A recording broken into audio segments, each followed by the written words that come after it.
Check 1, 2.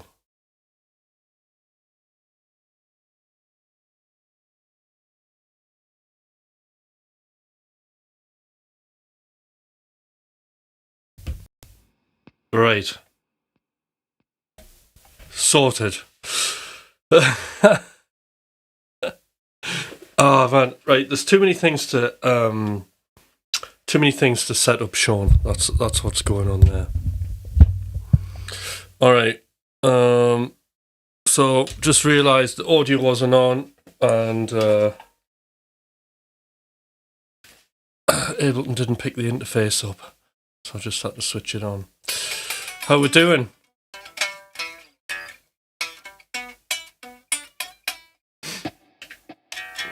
Think you better get tuned up.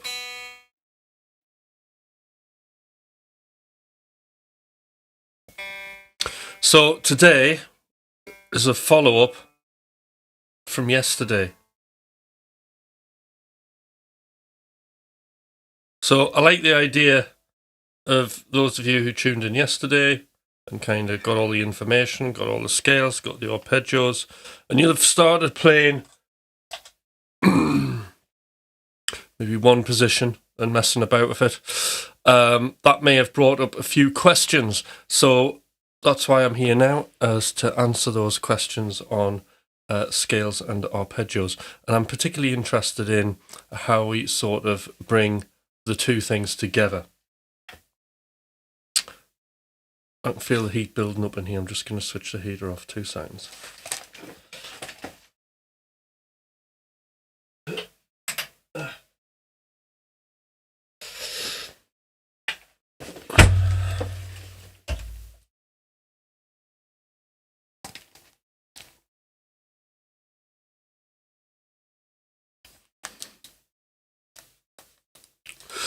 So the mission here really is what we're trying to do.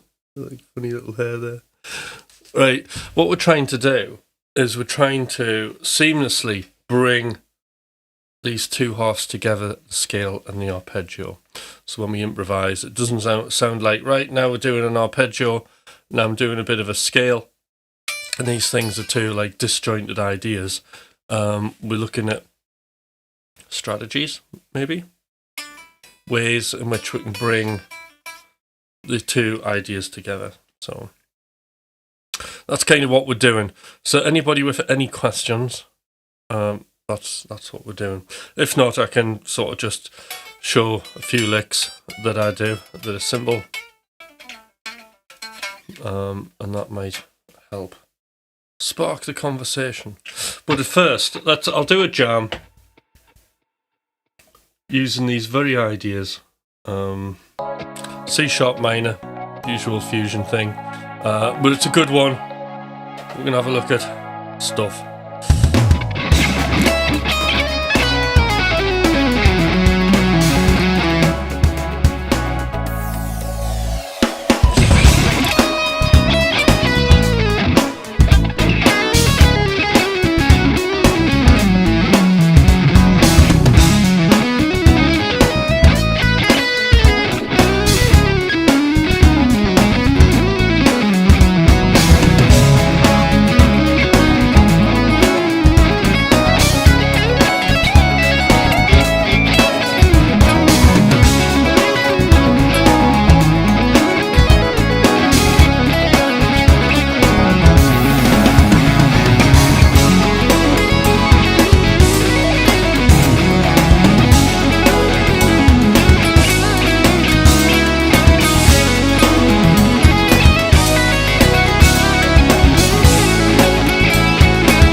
you're only here for the first time,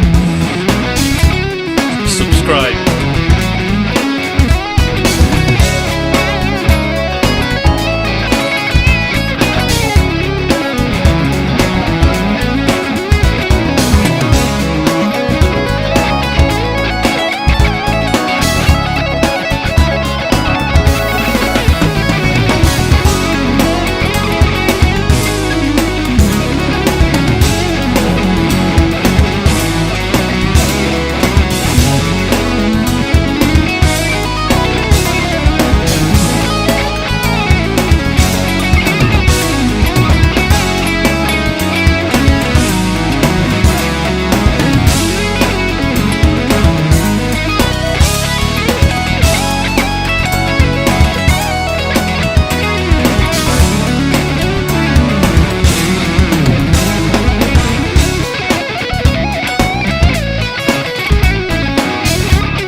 Bit of a funny note to end on that.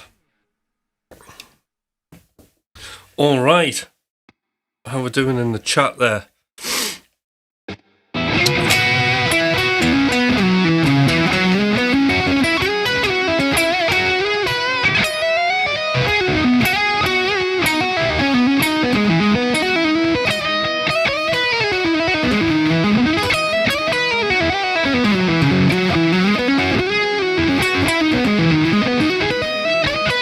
Alright, so I'll show you a little like ascending and descending lick, right? So this is going to be dead handy, okay? So we'll do this, where should we do this? Maybe there? So we'll base this in E minor. So we've got, so you can visualize this, right? Because what I need to talk about for you to understand this is, like yesterday, we talked about basically these scales and how they map onto arpeggios, right? So, for example, if we take this position here in G major, oops, what we had was this.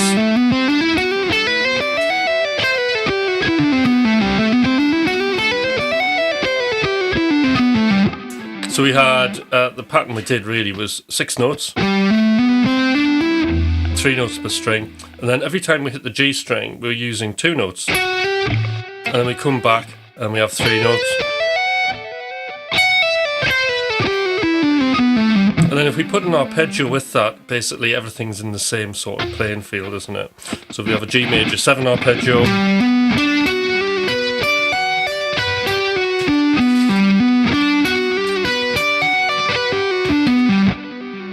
now, if you want me to do that a bit slower, just say in the chat.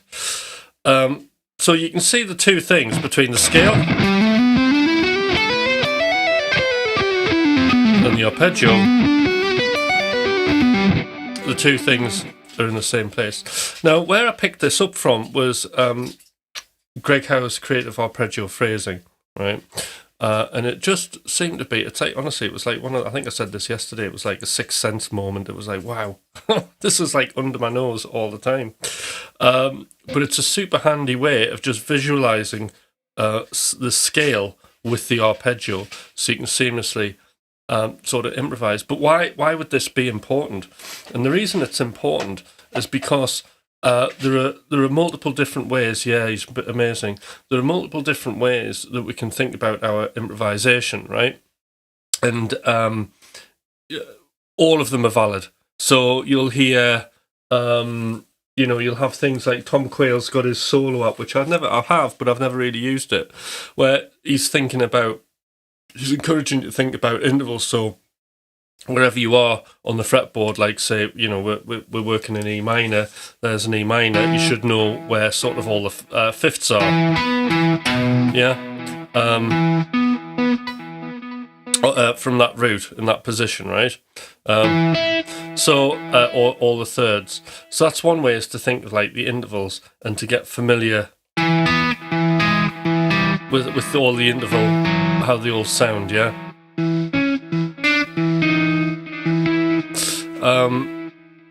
So that's one mode of thinking. Another mode of thinking is, right, well, let's use pentatonic tones.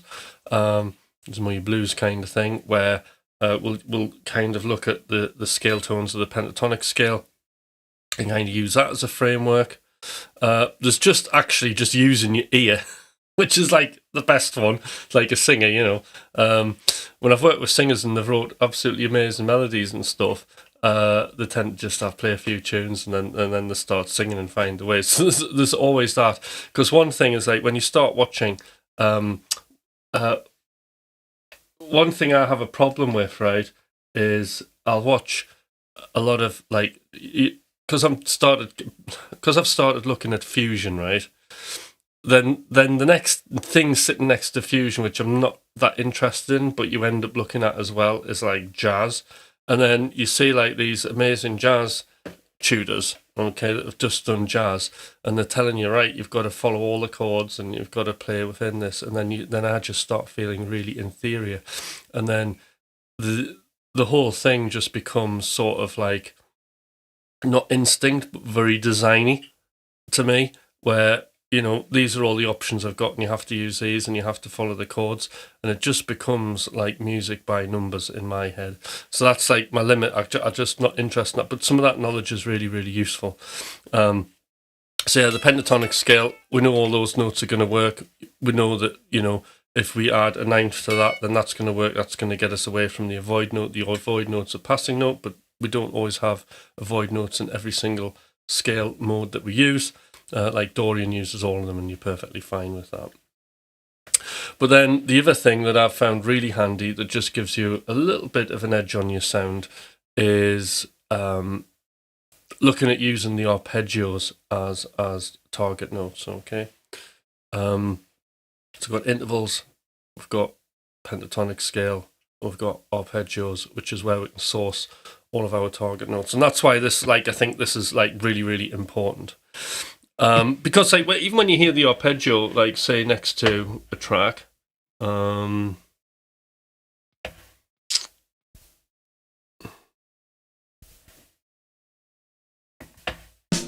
teaching track, sorry you'll be bored of this track, but it's a good one. Like if we just listen to what's going on here, so this is E minor, isn't it?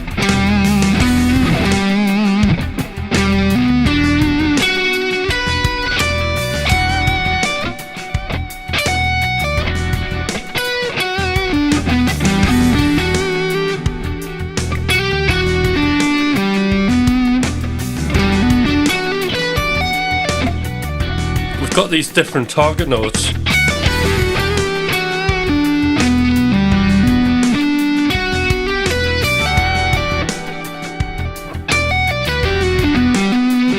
And you can kind of just mess about with those, get them in your head.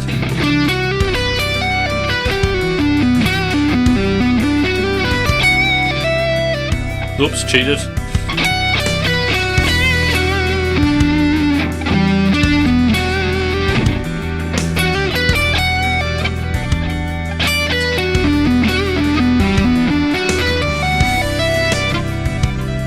Again.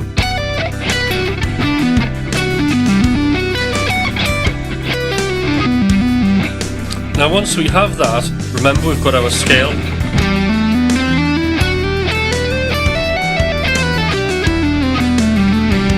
Which we can add. So the purpose of that was to just focus in on listening to the sound, the function of each note over that chord progression. Hi Frostnode, how's it going? I sort of how as was technically the best, but you see there is literally nothing he doesn't do perfect. Nothing he doesn't do perfect, right? A fusion guy that has toured with MJ and done some of the nastiest neoclassical. Yes, yeah. I mean, I've been into Greg House since he started really as a child. Bad Racket and Kick It All Over. I think it was Bad Racket I heard first. It was, and I was like, whoa, that's amazing. That's really good. Let's keep this camera moving so it doesn't go on standby. Oh, there's my hot water bottle. Props. So yeah, and this is just one of the things using it. I mean, it's a totally really simple sort of concept, isn't it? So then what we've got to do is we've got to think about how we're going to fit scale patterns over this. So I suppose just coming up with a lick would help, wouldn't it? So one thing we can do is we can start targeting strings that have two notes on them. All right, so we'd have this one. This is our G major 7 arpeggio. So firstly we could target two notes.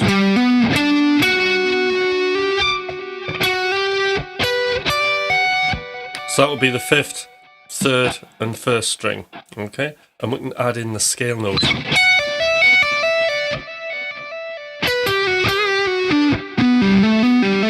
So what that allows us to do is use melodic cells, alright? So, for example, we could have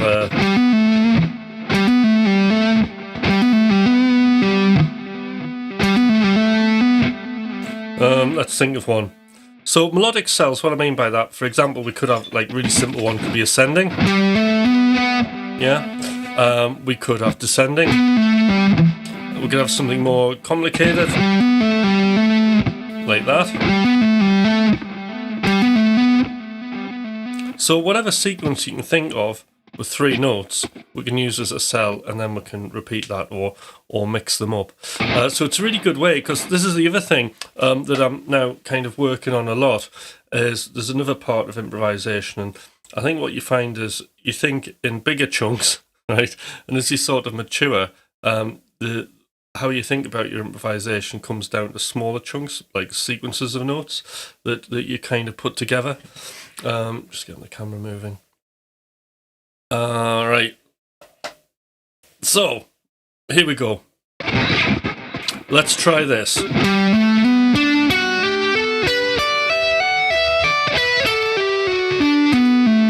So essentially here we're ending up with a 3-1-3-1 pattern.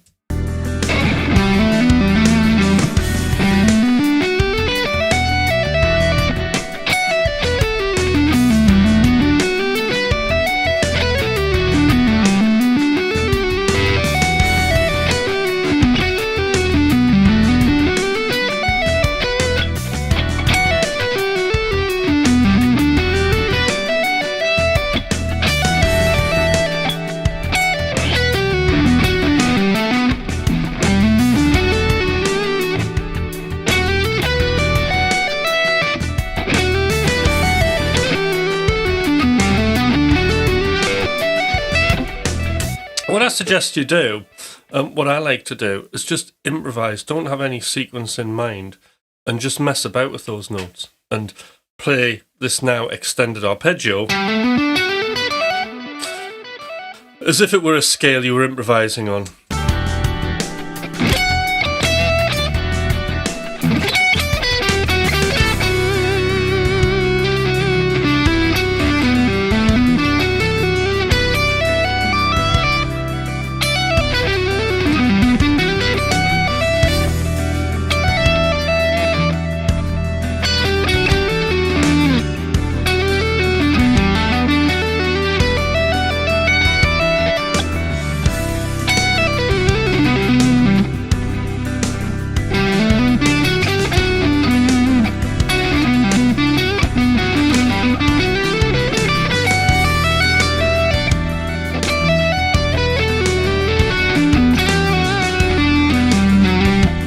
So I know that obviously this sound will get boring, okay? But let's just think about, we're just isolating this to one sort of real concept here, using the target notes. When you blend it with pentatonic scale, it's going to be a different game changer. So if you think of like licks, even if you're just in the first position, just to whet your appetite here. If I go here, it's cool, isn't it?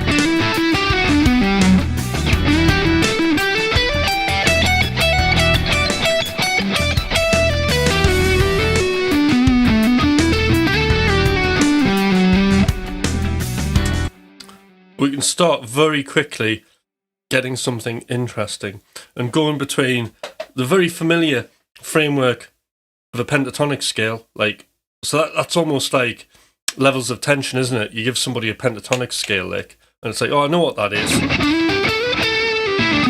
You kind of know what it is in your head. When you start going into that,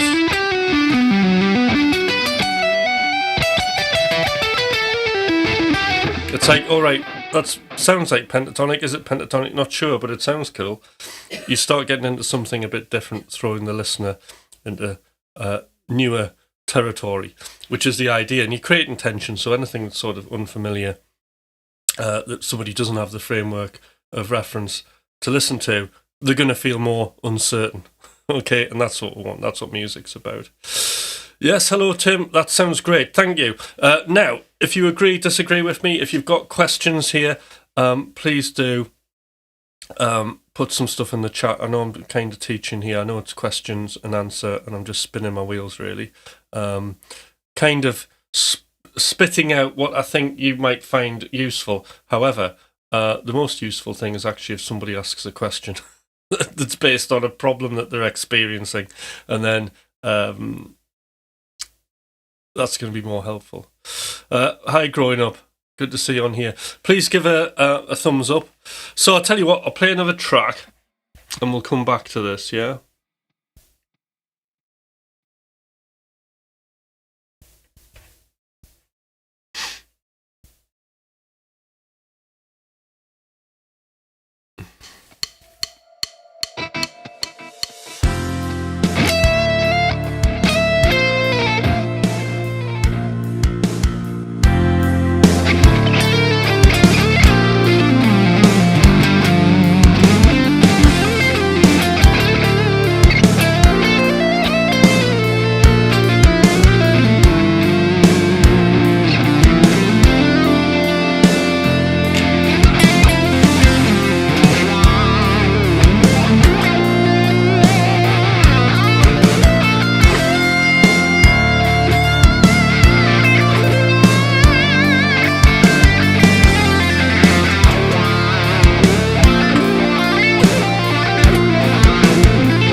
Well, that was like nearly 8 minutes, just evaporated into nothing. Right, okay, let's have a look here. I've tried for the last 6 years to make beats in FL Studio. Till today, my beats not sounding like this. They should maybe stop trying to... So this is a backing track that I'm playing over. However, I'll tell you what I'm going to do. Null, please subscribe. I'm going to play you some McRocklin and Hutch. Now, I might be able to help you stop spending money on plugins. This is something we all done. I've done this in the past. And I solved the problem by simply getting a music coach. And it so happens that I specialise in this very thing. So I have got a coaching group.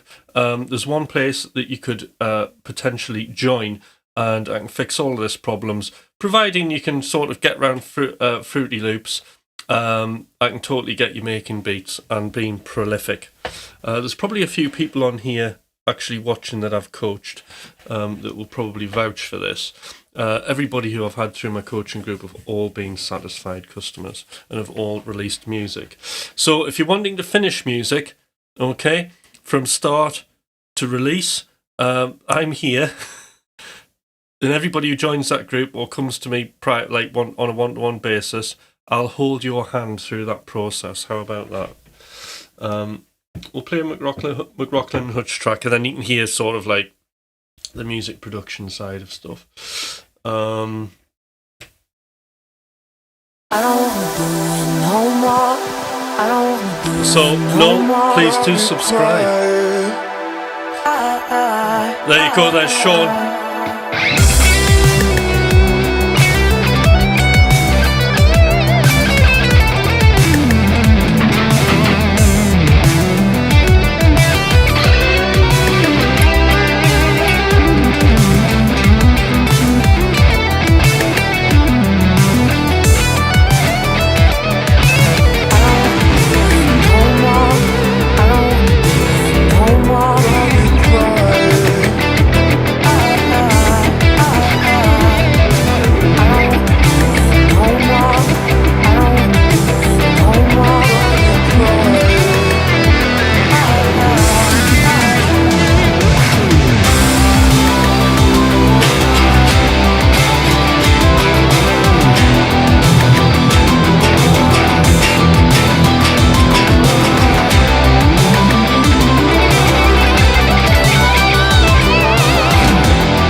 Right. That was exciting, wasn't it?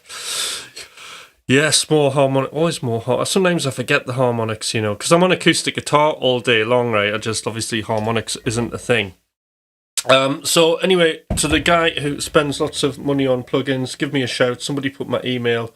There's my email. Get in contact. We can get you onto a group, and hopefully the rest will be history, right? And you'll not buy any more plugins. You'll use a few of the plugins that you've got, and yeah.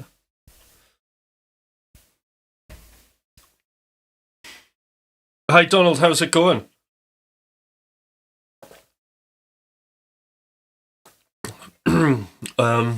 So the homemade milk, not a good batch today. The flavour's very nice, but we tried coconut, but it just means there's like little funny bits in it, and there's like this sludge in my cup, and it's like disgusting. But apart from that, I've got a thermos flask. I am going to drink it because it's good for you. So this one is cashew nuts, vanilla, some syrup, just a little bit, and coconut, but the coconut's not like worked out.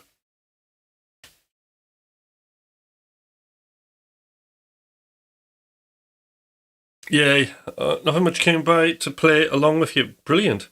Excellent. Well, we're doing a bit of a Q&A. There was a lesson yesterday, so I'll get back to what I was talking about, which was basically we're going to like use cells to spice up our arpeggios, right? So for me, we've got this 3-1-3 pattern. We're going to add cells to it. How about that?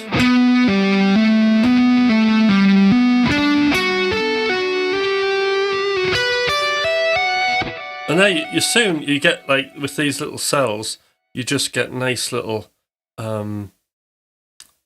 just nice little kind of stuff around your arpeggio.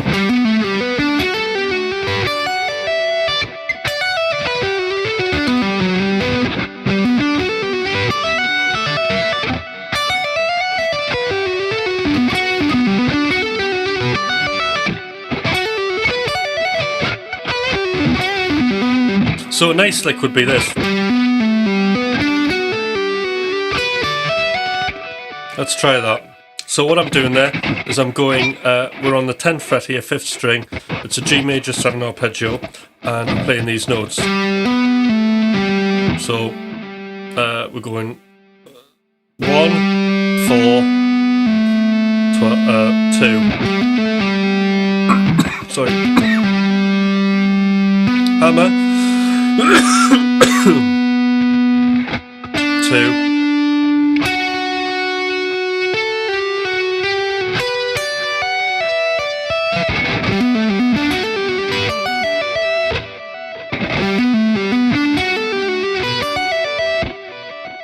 So that's a nice little flurry there, isn't it?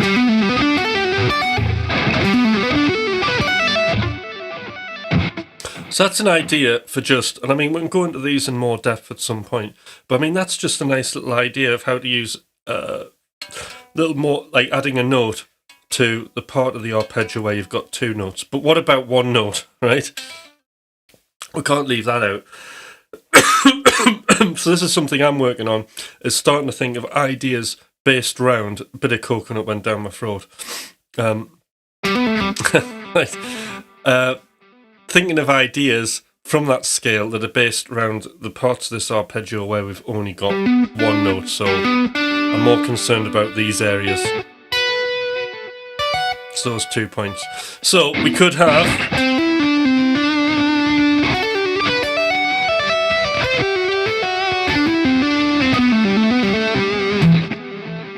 And we're still kind of thoughtfully playing licks, but we're targeting arpeggio notes. So let's just go back to that backing track and we'll see how that sounds. And this is what you should be doing in your own practice. It's just doing a little bit, getting a little idea, and then just practicing the track to hear how it sounds.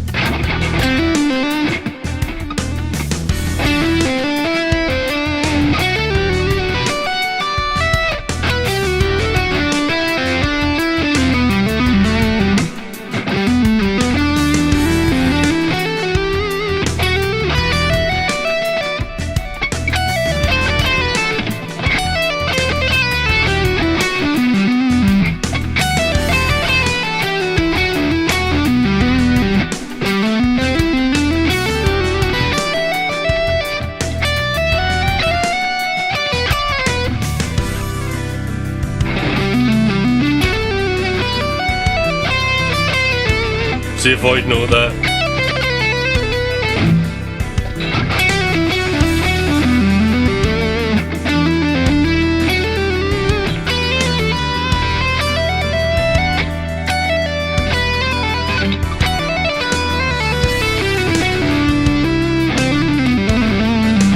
So just finding ways you can get the void note to work.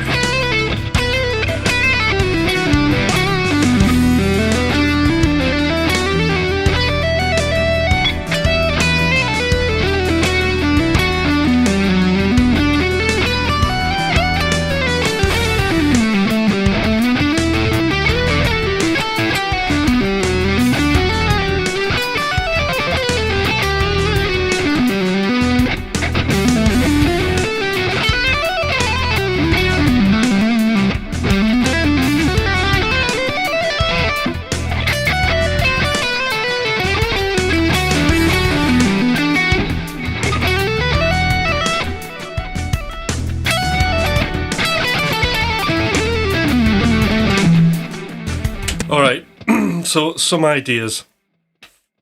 So we have somebody ask, growing up, right, what's the setting on the delay? Should we have a look?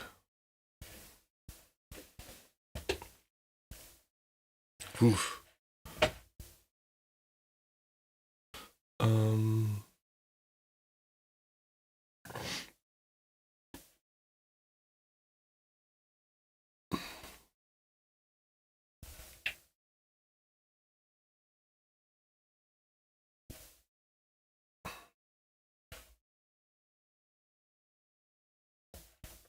So polychrome is my favourite maker of all things guitar. So here we have nunchuck, and here's the delays. So that's my settings. 8th note dotted. Hi Omar, how are you doing? 8th note dotted, and we've got a bit of reverb there. How much reverb am I using? Ooh, 3 seconds. But it's heavily filtered. So yeah, bit of ducking. So the ducking for you, so when I play a note, it turns the delay down, and then when basically I release, the delay comes up in the gap. So you hear the guitars more up front when I'm playing, and then basically when there's a gap, the delay kind of comes up.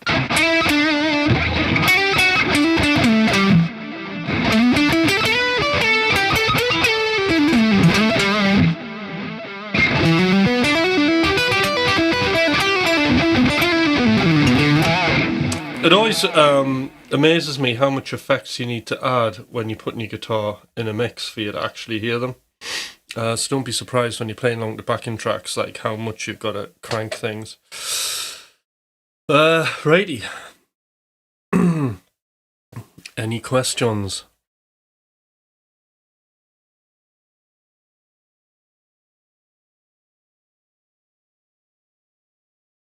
Yeah, just whatever works. I mean, this is tempo synced as well, so it'll just follow along with the tempo, yeah.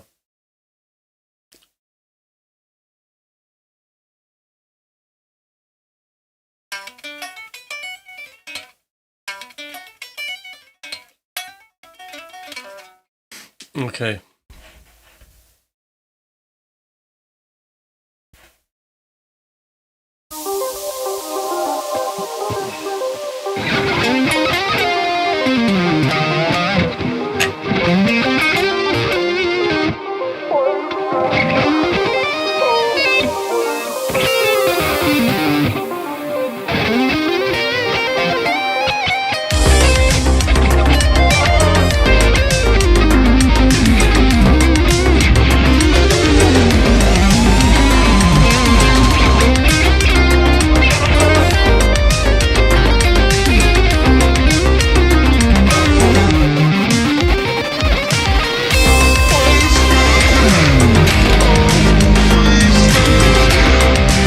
Hi Simon, please subscribe, like the channel.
Wow, that's amazing. Let's have another McRocklin Hutch track then.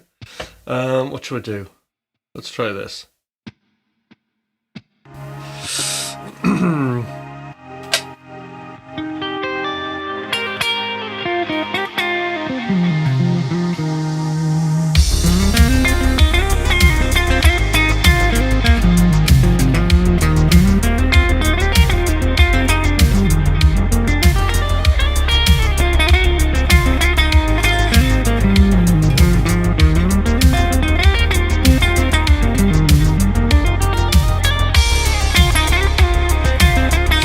Sadly, Israel, I hate to say this, I don't actually do any covers.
Okay, how we doing?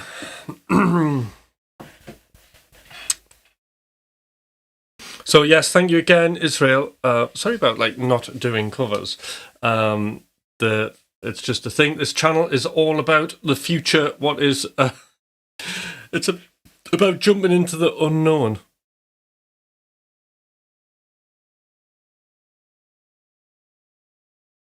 Yeah, will do. Right, Enzo.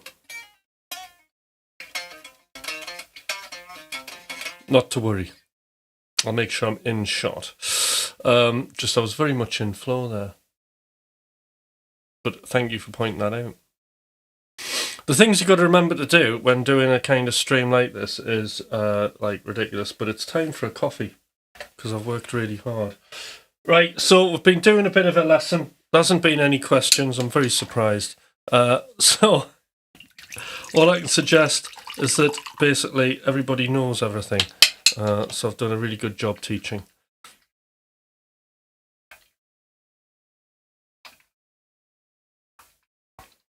Sound like a teacher now, don't I?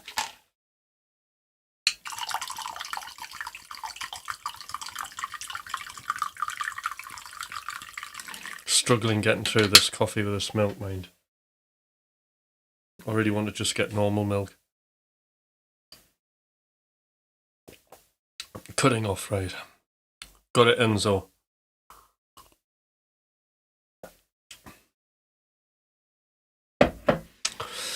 Right.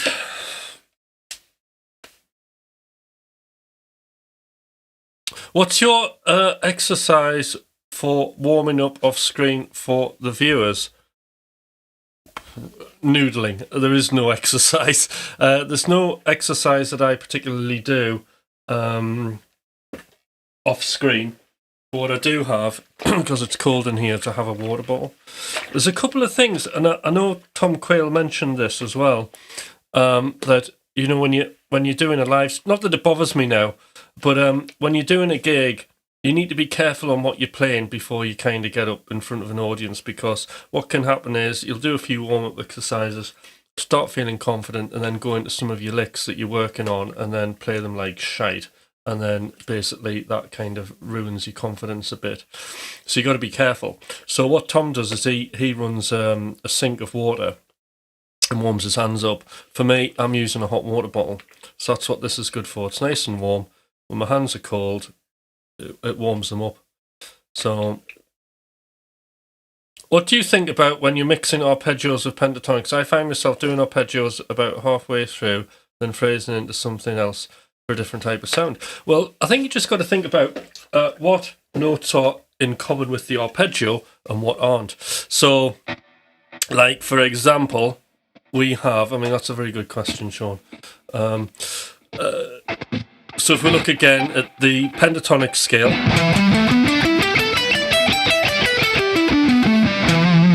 okay, E minor, there's a couple of arpeggios surrounding that. So one of them is the one we've just been focusing on, and we also have this really handy B minor 7. So if you look at the G major 7 or G major 9, and you look at the B minor 7, you can see all the notes that are in common with the pentatonic scale. Like, so this B minor arpeggio, B minor 7, in E minor, we've got the 5th of the pentatonic scale, and we've got the 7th, and we've got a very handy 9th here. What's that? We've got the 11th, or the 4th. So this is a great way to get to the upper extensions without doing much. That's a pentatonic note, that's a pentatonic note, so that's the 5th and the 7th, and then we've got the 9th. So we've got a lot of notes that are in common with that pentatonic scale. So that's how I would think. And then what you could do is you could improvise with the arpeggio, but then how about thinking of it this way, then adding in the pentatonic notes. So rather than thinking pentatonic into an arpeggio, we're thinking the arpeggio into a pentatonic, right? So there's a little phrase there just on that.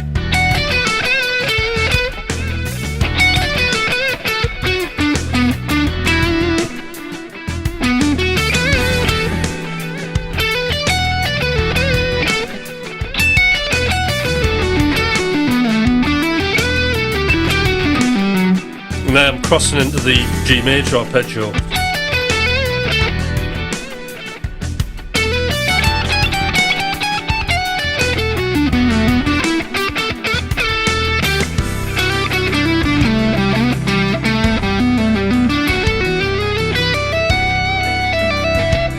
Tell you what we can do, just to spice things up, because I don't want to fully get into chromatic notes, but we do have the blues note, so we might as well add that into the, but think of the arpeggio. So I do that quite a bit.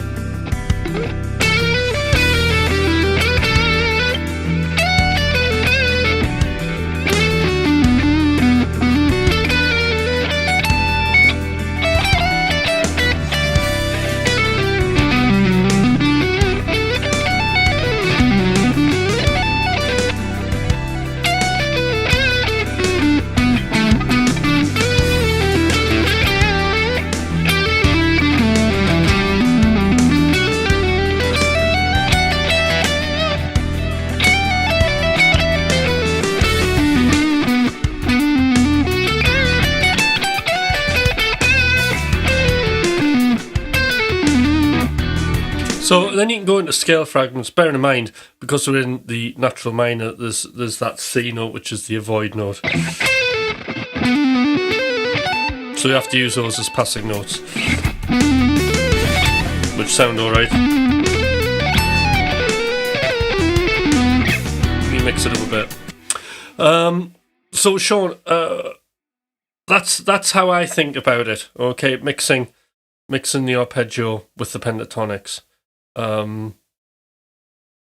But think of it the other way around. So think about starting with the...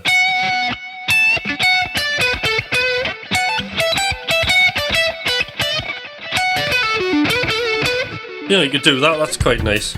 So I'm thinking of the arpeggio, but really I'm straight into a pentatonic scale.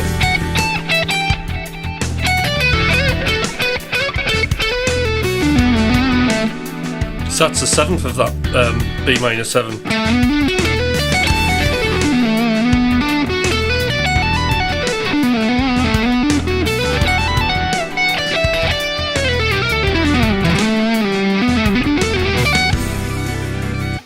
So we can seamlessly mix them up. Does this answer your question, Sean?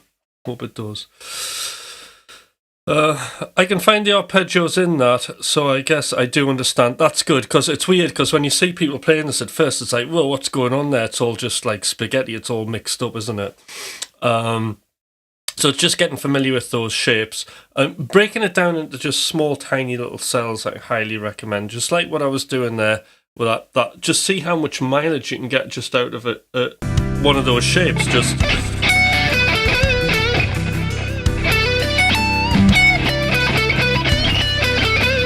See, there's something interesting. How about adding like bluesy microtonal bends to that arpeggio?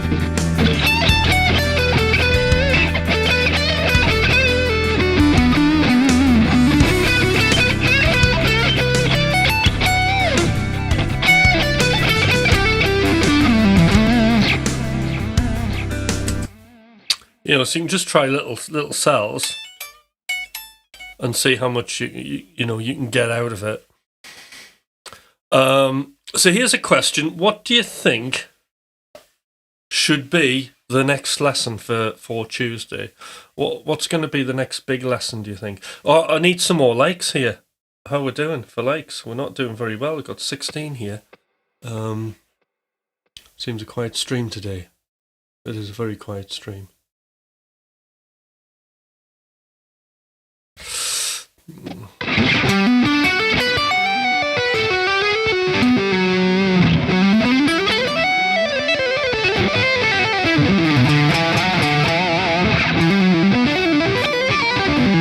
So remember to like and subscribe.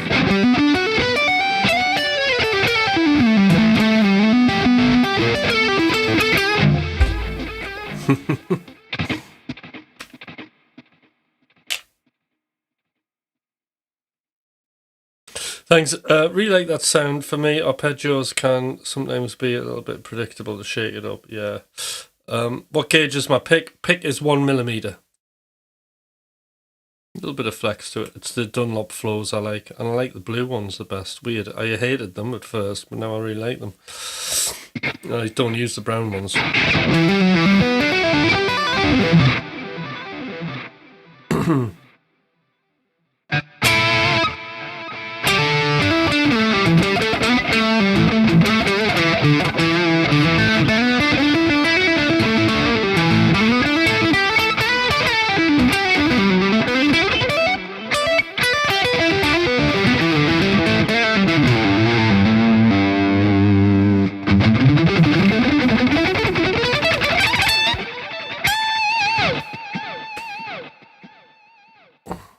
keep forgetting about my picking.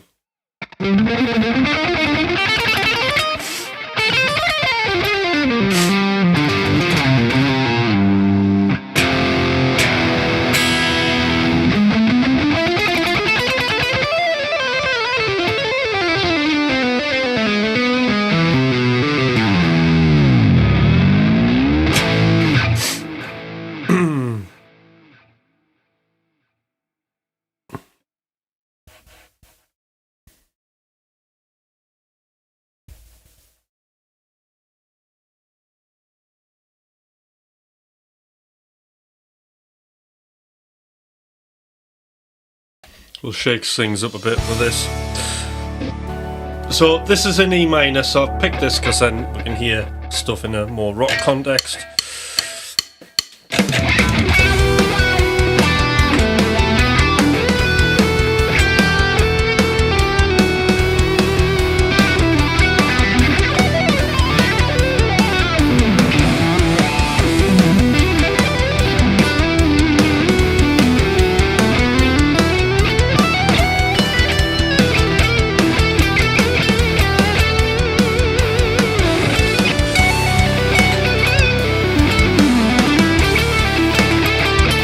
This is that B minor arpeggio shown.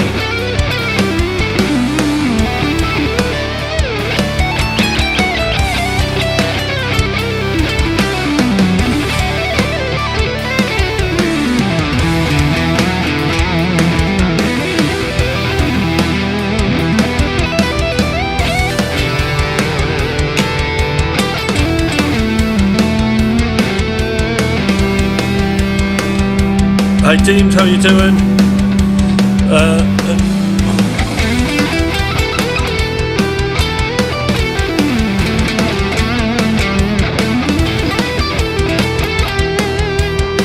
To you, Stav, how you doing? I'll do some picking exercises.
getting into a bit of string skipping there. Dorian's interesting, isn't it? So, I mean, for that, because it's it's got that C chord in there somewhere. It's pushing me into Aeolian, so I tried aiming it on that E chord, E minor.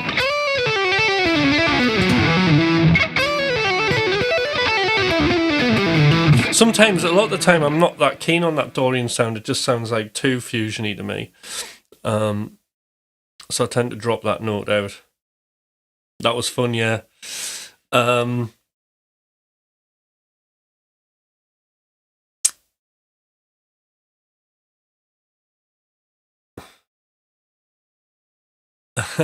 Hi V Chris. Please subscribe to the channel. There's going to be lessons every Tuesday and a follow-up, which is what this is.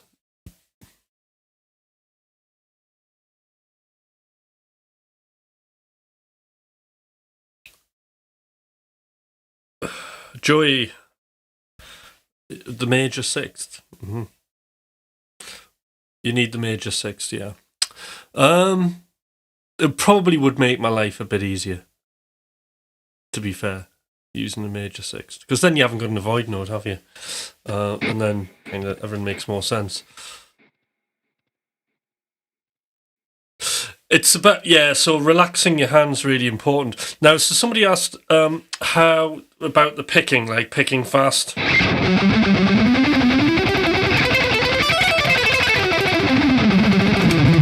So my picking mixes economy with alternate picking.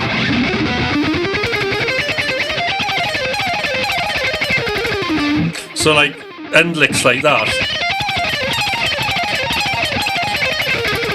That's actually alternate on an inside motion. So Rick Graham's been talking about this quite a bit on Instagram. He's been talking about relaxation. He's also been talking about this thing called pick displacement. So this is part of it, and this is about getting that kind of extra attack. So displacement and planting are very important. So the planting is kind of practicing how to keep the pick close to the string.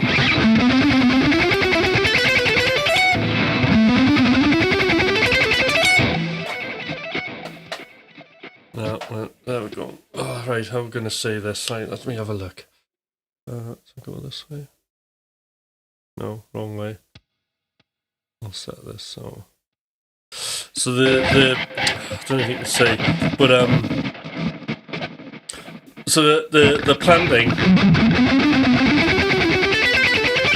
is keeping the pick very close to the strings.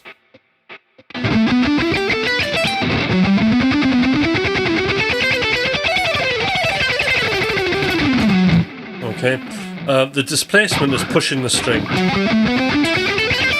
and with displacement, that's how you get the attack.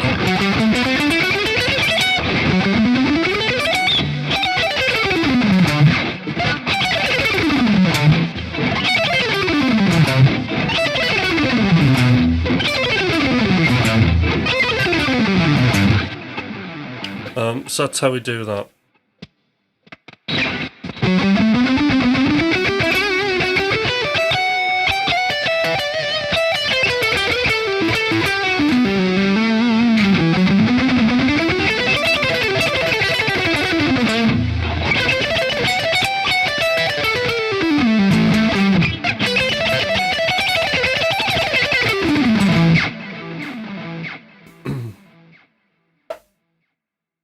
So this camera comes back. Hey, come back. Let's get it back. Too much ceiling there. Come on. There we go.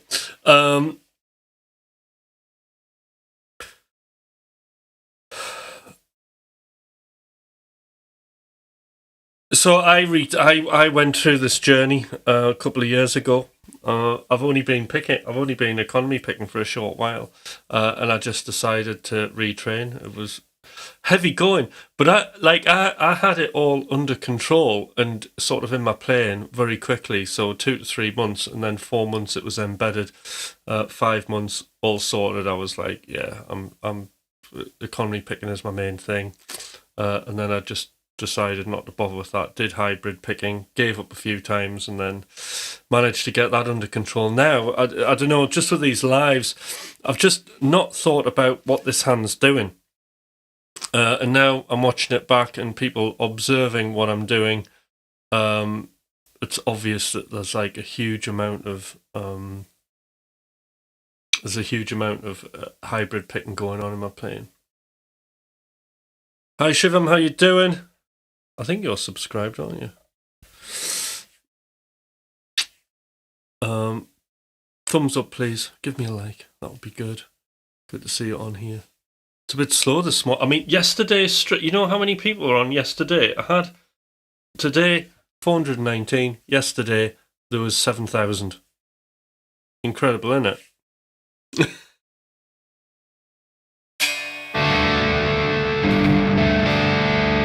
Liked. Excellent.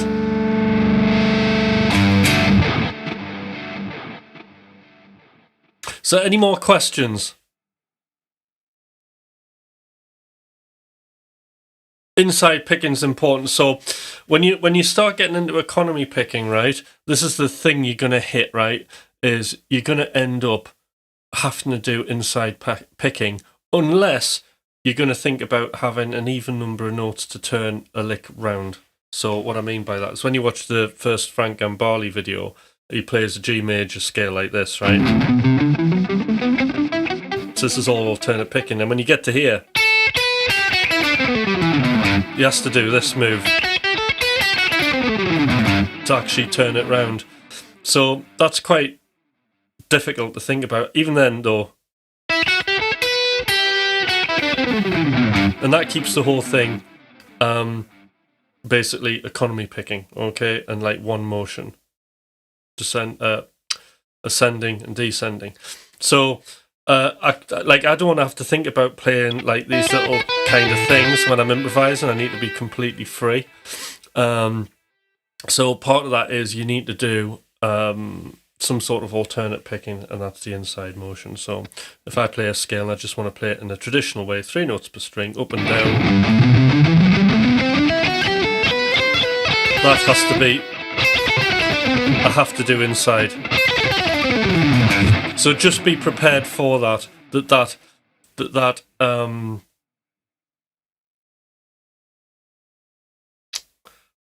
oh, thank you. Oh, Tucker, your chromatic phrasing is getting better. I can tell when you slow down a bit and play more melodically. Yay. That's part of practicing it though, isn't it? The chromatic playing is to like play it slow, and if it sounds good, slow. It is this is the thing with music, it's functional maths, isn't it? To a degree. So anyway, to get outside of the maths side of it, and then just for everything to naturally flow, then when you're economy picking, you're going to hit this thing where you have to do inside motion. And the best thing to do to learn inside motion is come here and ask on a stream. Maybe tomorrow's question, because I'm going to have to shut down soon. Or what you could do in the meantime is watch Troy Grady. So he talks extensively about inside motion, because there's lots of different styles and approaches you can use to it.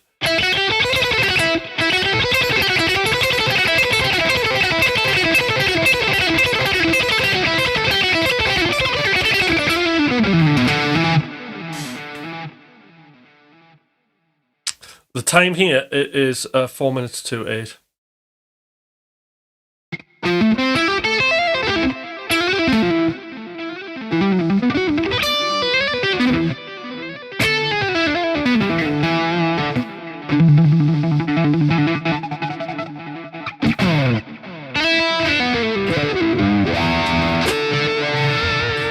Hi there, Rossetti. Guys, probably said the name wrong. How you doing?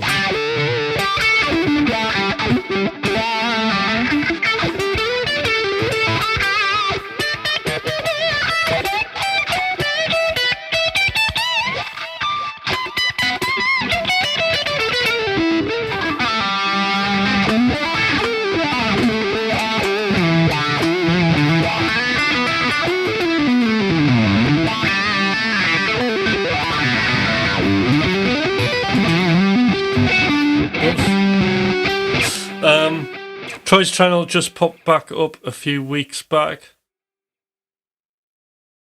Yeah. So. Thank you.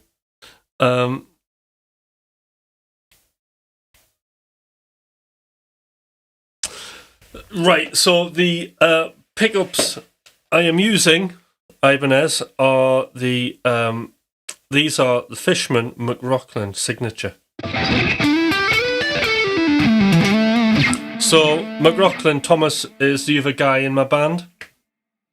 So we both play together. We both write music together. I'm sure I listened to Planet X. That was Tony McAlpine, wasn't it?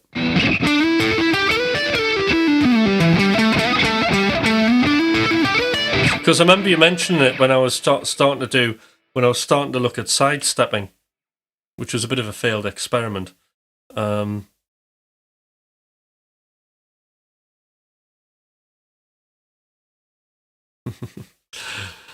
Wow.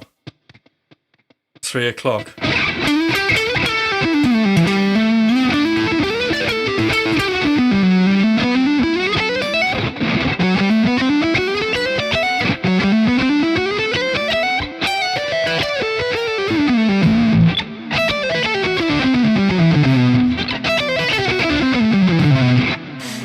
So that's another thing I'm playing with, is this thing where you pick 2 notes and then pull off or hammer on.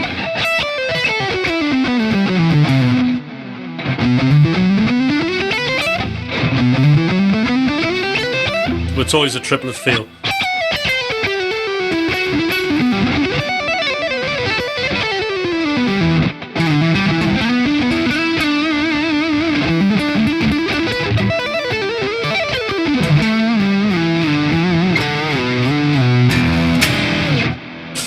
Anyway,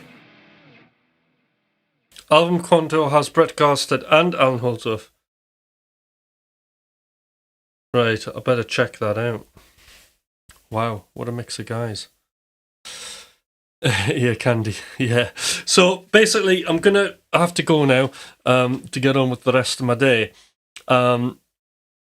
Please do subscribe, get the notifications, make sure on the notifications you get the thing that says all, so you definitely get informed of my lives when I go live, because sometimes I just do pop-up lives, I don't advertise them, I just kind of go on board. I'm gonna flick the camera on and do some play and see who's there.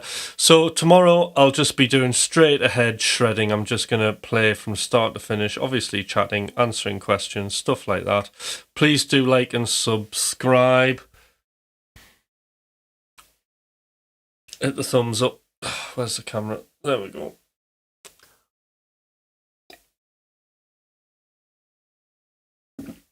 For good measure.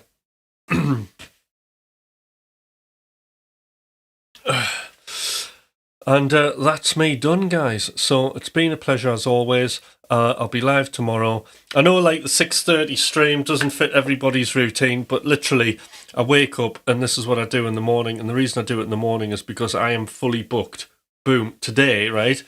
I'm going to jump in the shower, and then when I hit work, I've got one-to-one sessions, coaching sessions booked in from now, from basically 9:30. Some of it's hospital work, by the way.